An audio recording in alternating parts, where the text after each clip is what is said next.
Bismillahirrahmanirrahim. Allahumma sholli wa sallim ala sayyidina Muhammadin wa ala alihi washabbihi asma'in nama ba'du. Sedanten ingkang kula hormati wabil khusus teman bapak kula Kiai Haji Agus Ali Masyuri. Beberapa kiai yang tanpa ngurangi rasa hormat, saya hormati semua. Ini ada beberapa Gus.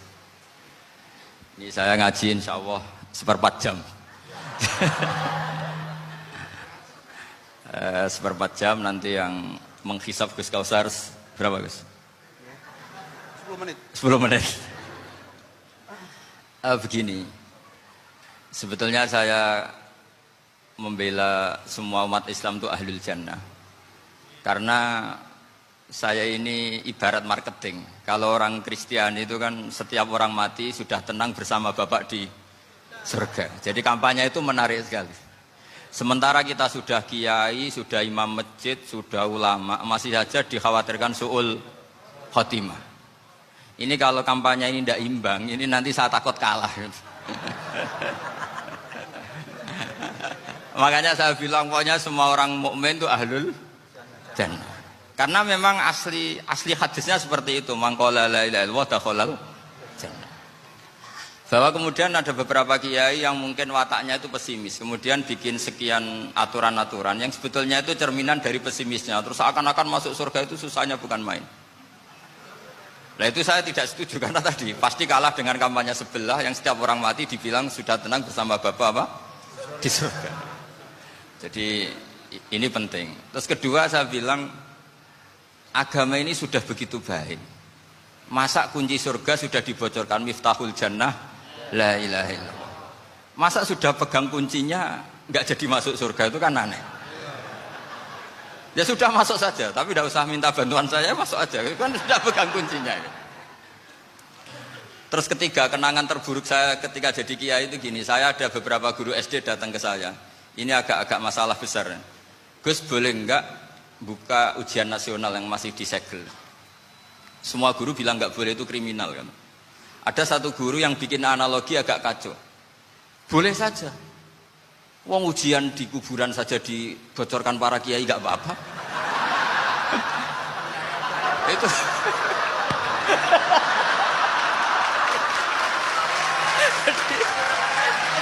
tapi ini kriminal ya. Perhatian kepada kiai, nggak boleh memukul pemateri.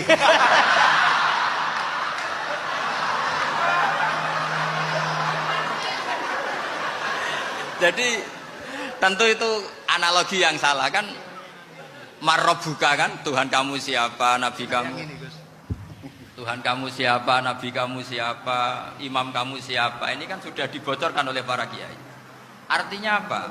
Nak raiso jawab kebablasan gitu.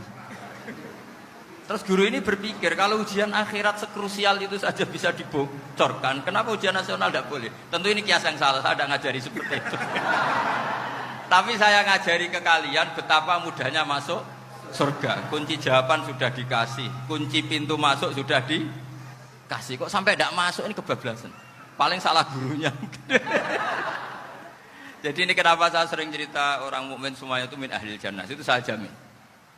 Sama tidak usah takut su'ul khotimah, tidak usah takut berlebihan seperti itu. Karena setahu saya, setidaknya saya mewakili ulama zaman ini. Rata-rata guru kita ini bermadhab syadzili dalam berkeyakinan berpikir tentang Allah. Di antara ini yang mulai saya ngomong serius, supaya tadi kan guyonannya sudah diambil Gus Reza sama Gus Kausar. Saya tahu kenapa mereka guyon. Kalau ngomong serius takut kalah sama saya.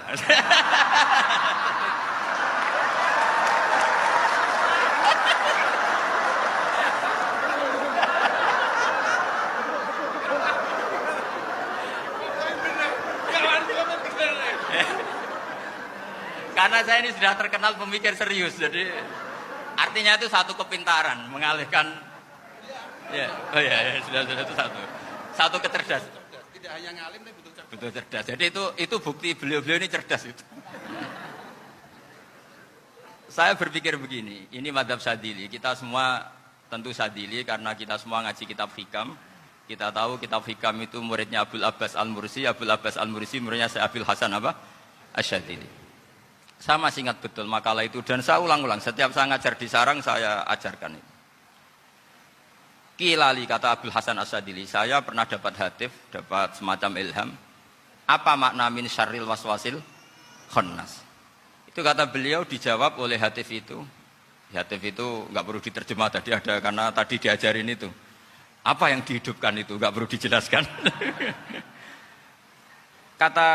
kata hatif tadi, waswasun yadkhulu bainaka wa baina habibika. Yunsika altofahu alhasanah wa yudzakiruka af'alaka asai'ah wa yukassiru indaka dzatas shimal wa yuqallilu indaka dzatal yamin liya'dila bika an husni dzanni billah ila su'i dzanni billah. Jadi yang dikatakan waswas adalah kamu digiring untuk hanya ingat sisi-sisi kamu yang negatif, dilupakan bahwa Anda punya sisi-sisi yang positif. Misalnya seperti ini, mungkin secara fikih tadi banser-banser tegas, wah ini masalah lelaki perempuan dipisahkan gini-gini. Tapi kenapa Ghazali bilang ya sudah gini gak apa-apa. Sebetulnya ada rukhsah itu karena ini di depan umum. Yang paling pantangan Nabi itu layak luwana rojulun bimroatin. Ini ada yang menjaminnya gitu. Malah khawatir saya di sini dipisah tapi setelah berduaan nggak bisa. Jadi toleransinya karena ini di depan umum. Itu masih ada toleransinya. Layak luwana rojulun bimroatin. Begitu juga ketika kita dosa, misalnya kita dosa. Orang Islam setiap dosa itu pasti ingat salahnya, kemudian istighfar. Dan ketika satu kebaikan dibandingkan keburukan, itu kata semua ulama, karena sayyi'ah itu bernilai 1, kebaikan bernilai apa? 10. Itu masih surplus berapa? 9. Jadi itu cara berpikir Abdul Hasan Asadili. Kenapa kamu harus berpikir positif tentang Tuhan? Sekali berpikir tentang negatif, itu bahaya betul. Misalnya begini, kamu berpikir tak rewangi, jadi kiai, sujud, rukuk, ternyata aku tetap lebu neraka. Gunanya apa? Itu menurut saya kan nggak punya akal. Sujud itu satu kelaziman menghamba kepada Allah. Normalnya seorang hamba itu ya sujud. Kemudian gara-gara kamu ingin masuk surga, terus logika kamu dibalik. Gunanya apa saya sujud? Ternyata saya masuk neraka. Itu pertanyaan yang benar-benar bodoh dan itu menjadikan Allah benci. Logikanya dibalik begini. Ini saya ngomong serius karena ini bentuk kemenangan saya ini bentuk kemenangan saya. Saya berkali-kali ngomong di kota pelajar di Jogja karena banyak pengujinya juga. Bukan sekedar pendamping tapi penguji. Banyak yang profesor, bukan sekedar doktor, banyak yang profesor. Jadi biar ini dok. Begini, saya pernah ditanya sama seorang dosen, Gus, saya ini ngaji hadis banyak, tapi ada yang saya tidak paham, yaitu mangqala la ilaha illallah dakhalal jannah, ada kalimat wa in zana wa in saraka. Meskipun pernah zina, pernah maling. Ini kan seakan-akan mentoleransi perzinaan dan pemalingan. Terus saya bilang, oh makna hadis itu seperti ini. Jadi kebenaran absolut, kebenaran yang mutlak itu tidak akan terganggu oleh status perilaku seseorang. Saya berkali-kali memberi contoh. Orang yang ditangkap KPK akan bilang 1 tambah 1 2. KPK-nya juga bilang 2. Rivalitas dalam politik, Pak Prabowo ya bilang 2, Pak Jokowi juga bilang 2. Orang yang zaniyah, yang lonte pun akan bilang 2. Muftinya juga bilang 2. Ketua MUI-nya juga bilang 2. Artinya gini. Kebenaran yang absolut adalah kebenaran yang siapapun akan meyakini seperti itu. Seperti 1 ditambah 1, 2. Kamu punya musuh bilang 2.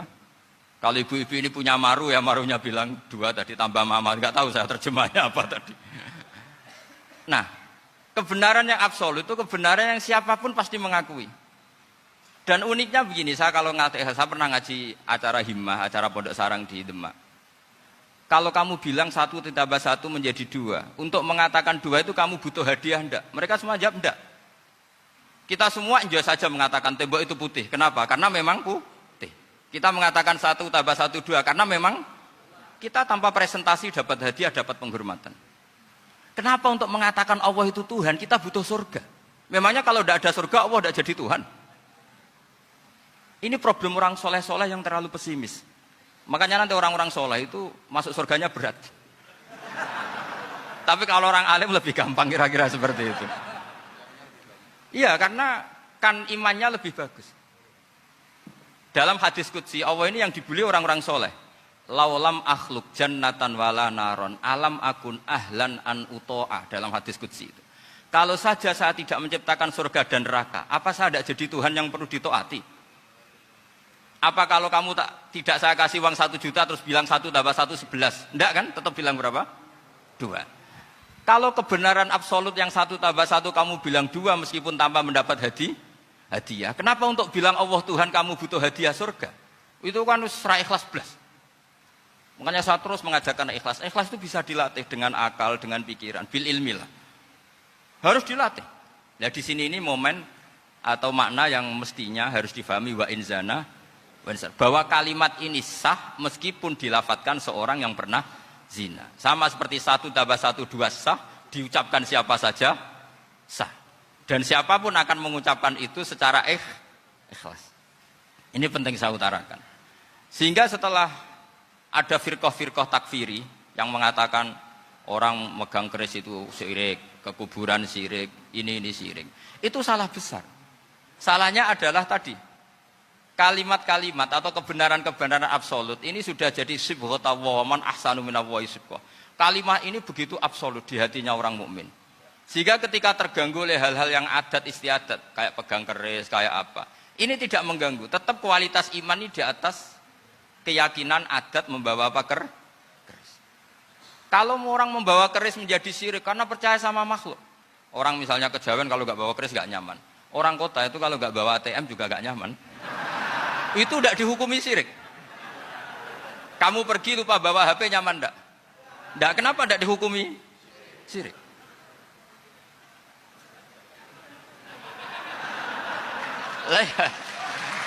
Jadi ini logika-logika. Jadi makanya ini Gus Reza boleh ngeritik saya. Saya itu berkali-kali bilang, saya termasuk ulama yang mau bikin gerakan cangkem elek. Karena nanti kalau saya nisbatkan ke Rasulullah itu tidak pantas karena Nabi ahsanan nasi khalqaw wa khuluqa. Tapi saya siap jadi bempernya Rasulullah sallallahu alaihi wasallam. Pernah ada diskusi di Jakarta, ini kisah nyata.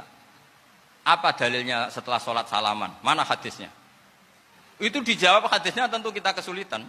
Kalaupun ada hadisnya dhaif semua yang masalah musafahat. Akhirnya mau tidak mau dijawab pakai cangkem elek. Boleh enggak kamu setelah salam nyalain HP yang off? Boleh. Boleh enggak ke kamar mandi? Boleh. Oh berarti kencing boleh, nyalain HP boleh, yang enggak boleh itu ingat Allah. Karena mereka mengkritik wiridan, ngeritik salam. Akhirnya mikir deh. Ada enggak hadisnya orang setelah sholat nyalain HP? Enggak ada kan?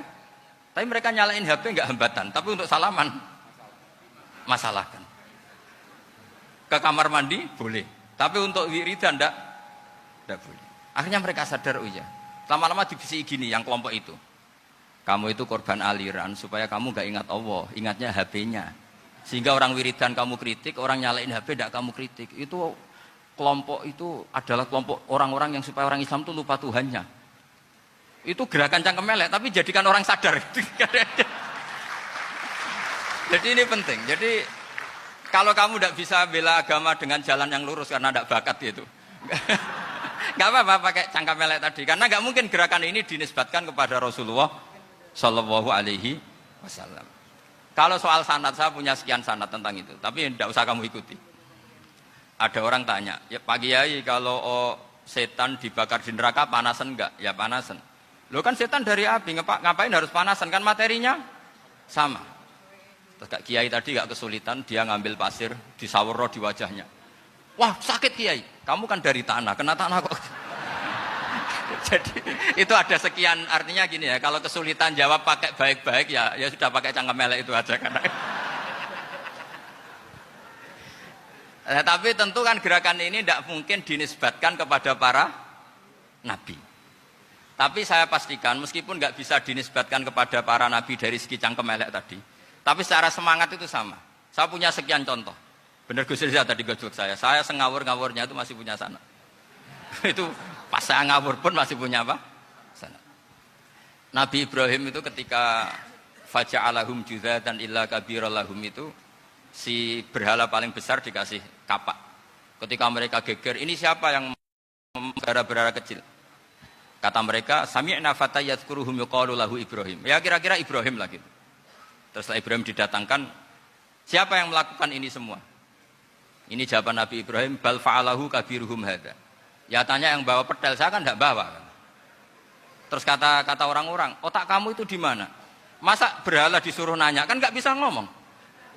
Ibrahim kembalikan, uffil lakum wa lima ta'buduna min dunillah. Lalu otak kamu di mana? Sudah tahu nggak bisa ngomong kok disembah gitu. Itu ada kata uffin loh.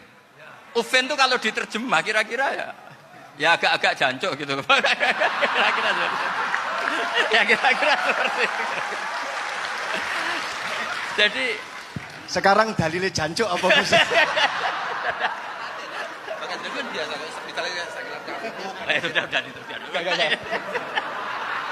Gimana? Jancuk itu dari daksu, dak tinggalkanlah suan perkara sing elek. Krono ilate wong Surabaya kakean rawon, akhirnya ngomongnya jancuk.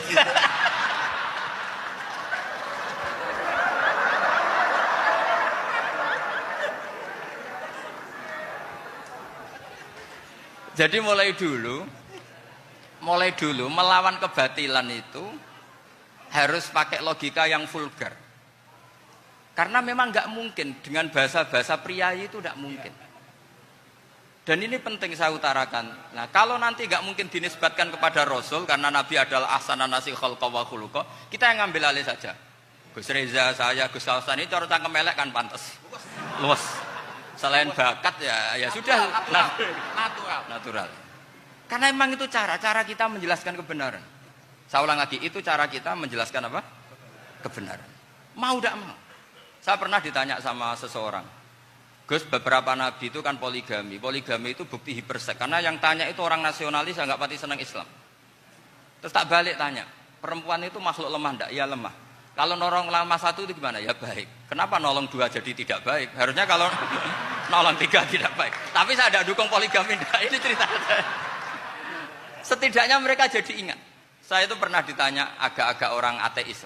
Dia benci Islam tapi neliti Islam. Pertanyaan kedua, kenapa dalam perang itu seakan-akan Nabi itu perampok? Hartanya orang kafir disita kemudian menjadi ghanimah. Itu kan kayak ngerampok. Terus saya tanya gini, kalau ada penjahat ke rumah kamu, kemudian pakai senjata api, setelah kamu ringkus, itu senjata api kamu kembalikan apa kamu sita? Oh ya saya sita, kalau tak kembalikan dipakai ngerampok lagi. Ya sama seperti itu, kalau kekuatan mereka dikembalikan, akan dipakai kekuatan mereka lagi. Jadi, ya lagi-lagi ini kemenangan orang serius. Karena nanti guyonnya sudah dintekno sama Gus Safa sama Gus Riza. Nah, kenapa saya ngajar begitu rileks, begitu santai? Karena pikiran saya sederhana. Fa innal uqula muttarratun ila qabilil haq. Akal sehat pasti dipaksa menerima apa? Kebenaran. Sehingga kebenaran itu tidak usah kamu ngomongkan secara serius, secara tidak perlu. Kebenaran itu mudah diterima. Saya itu pernah ngaji berkali-kali di Jogja di mana-mana sampai ada buku seorang dokter nulis tesisnya itu bangga lagi menjadi muslim setelah ngaji saya itu. Karena saya menerangkan itu ringan. Orang Islam itu harus mencintai Allah. Ciri utama cinta itu tidak tegang, rileks. Saya bilang begini, kalau kamu pernah 1 tahun digratisi orang rumah, makanan, kamu kira-kira itu mudah nggak mencintai orang yang berjasa sama kamu minjemin rumah dan kasih makan gratis? Mudah kan? Apalagi kita ini mudah mencintai orang yang minjemin mobil 1 tahun, ngasih rumah 1 tahun, apalagi selamanya. Kenapa kita tidak mudah mencintai Allah yang memberi kita bumi, air, oksigen, semuanya kita dikasih Allah. Akhirnya mereka mikir, wong mencintai seseorang yang ngasih dalam durasi 1 tahun saja mudah, apalagi mencintai Allah yang ngasih kita tanpa batas. Itu disebut walladzina amanu asaddu hubbal lillah. Orang mukmin itu mudah sekali mencintai Allah. Caranya dilatih tadi. Kita mudah mencintai orang yang berjasa sama kita. Kenapa tidak mudah mencintai Allah yang tentu jasanya lebih besar? Nah, karena akhir-akhir ini banyak orang yang terlalu nazir, terlalu kata Nabi kan basyiru walatu nafiru yasiru walatu asiru. Sehingga saya bikin gerakan. Pokoknya semua orang mukmin pasti masuk surga. Nanti soal ada kesalahan-kesalahan kecil yang menjadikan orang su'ul khotimah itu sifatnya kehati-hatian. Jangan menjadi hukum. Hati-hati itu tidak menjadi hukum. Kalau kamu nyupir hati-hati itu bukan berarti pasti kecelakaan. Enggak. Hati-hati itu ya hati-hati saja, tidak menjadi hukum. Ini penting saya utarakan karena kubu sebelah kampanyenya sudah tadi, setiap mati mesti tenang bersama Bapak di surga. Sementara kita mau kampanye, kamu sholat tidak mesti diterima, haji tidak mesti diterima, jadi kiai tidak mesti masuk surga. Coba kalau kita kampanye gitu terus, yang mau jadi muslim itu siapa? Jadi ini sudah tak perhitungkan matang-matang saya milih mazhab seperti itu. Ya ini saya pikir sudah, ini pembandingnya supaya punya waktu. Saya suka sekali. Nah ini yang sesi terakhir ya, sesi terakhir. Saya akan cerita fikih karena Nyun sewu Gus, ada iklan sebentar dari ibu-ibu, pentolan mic kurang dekat ke mulutnya Gus Baha. Sehingga suaranya tidak terdengar sampai ke belakang. Oh, gitu, pentolannya didekatkan Gus ke mulut. Ini kalau ngomong konotasinya itu mesti nyerempet. Sudah apa ya? Sudah ahlinya di situ. Ya malah kayak gitu.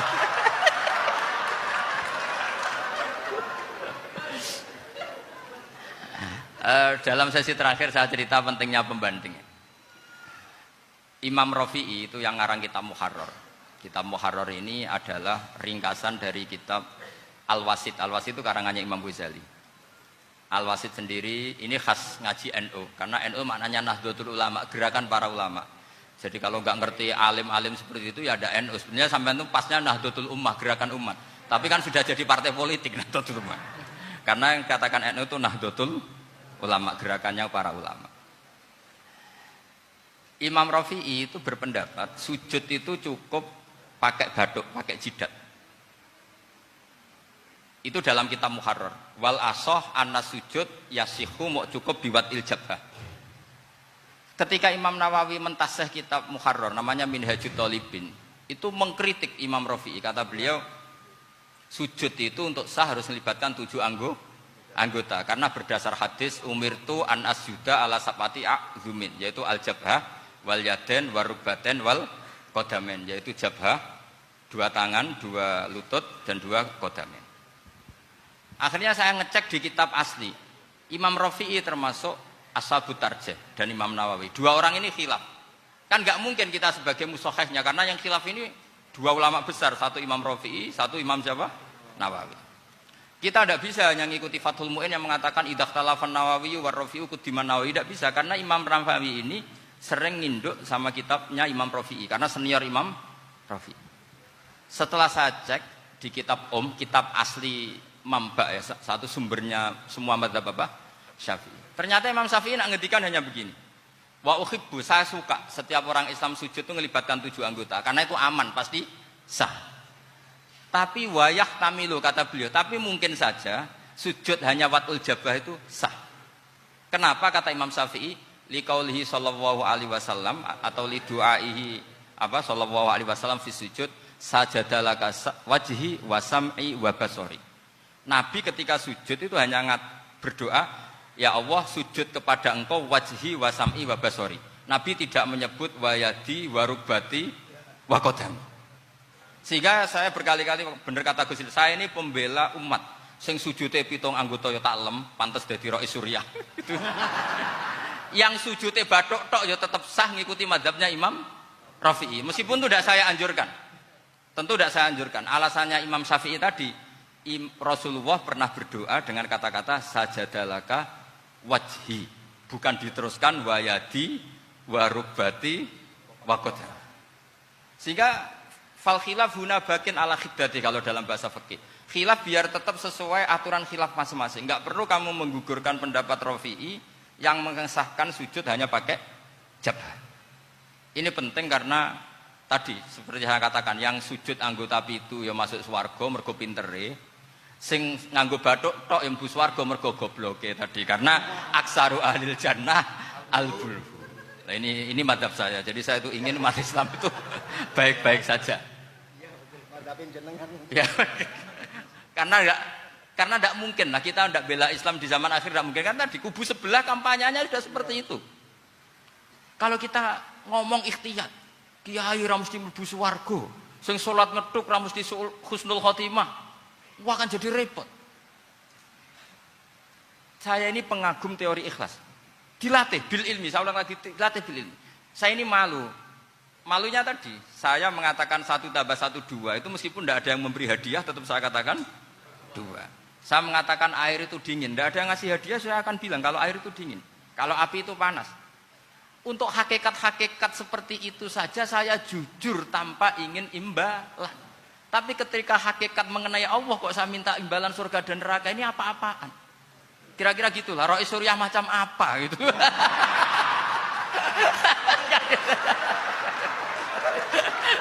Ya saya kira demikian. Assalamualaikum warahmatullahi wabarakatuh. Waalaikumsalam.